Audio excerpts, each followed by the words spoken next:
O'g'lim Bahodirov Nurmuhammad eshitish darajasining pastligi tashxisini bildik. Farzandimni men shu o'z tengdoshlari bilan birgalikda ta'lim olishini xohlar edim. Bizda bunday imkoniyatlar yo'q edi. Ana shu inklyuziv ta'lim joriy etilgandan keyin hammasi yaxshi bo'ldi.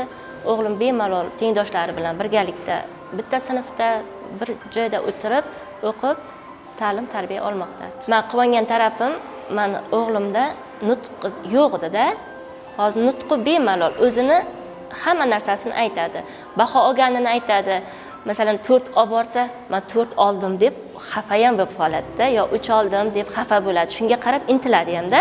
Men farzandimni shu inklyuziv ta'limga berishdan oldin ko'p o'ylardim, xavotir olardim, qanday bo'laykan, qanday moslashib ketarmikan.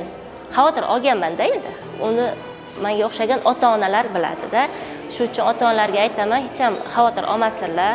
Qaytanga bu inklyuziv ta'lim juda ham yaxshi. Farzandim hayotga yaxshi moslashgan.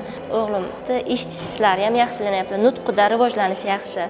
Tengdoshlari bilan birgalikda bemalol o'zi muloqot qilib, sportlarga boradi, mashg'ulotlarga keladi, to'garaklarga kelib hammasi yaxshi. Bu uchun prezidentimizga kattakon rahmat.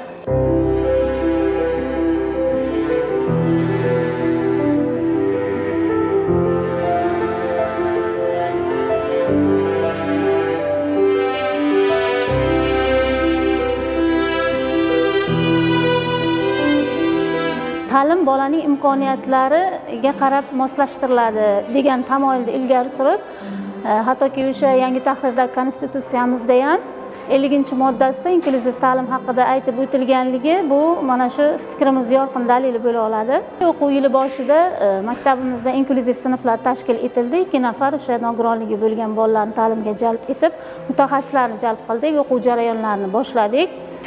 Ko'rib turganimizdek natijasi biz kutgandan ham yaxshi. Buni biz bolani o'zini psixologiyasidan bilib olishimiz mumkin. Ota-onani mamnuniyatligidan, minnatdorchiligidan bilishimiz mumkin. Chunki o'zini o'sha nogironligi bor bolasini ota-ona kelajagini qanday bo'lishi haqida bosh qotirayotgan paytda bu inklyuziv ta'lim ayni muddao bo'ldi. Ya'ni o'sha inklyuziv ta'limda bolalar jamiyatda kelajakda ham o'zini o'sha o'rnini bemalol topa olish imkoniyatini ochib berdi inklyuziv ta'lim. Albatta bu ta'limni tashkil qilishda biz o'sha ota-ona murojaati bilan birgalikda Inson ijtimoiy xizmatlar markazi bilan birgalikda hamkorlikda ta'lim tizimini yo'lga qo'ydik.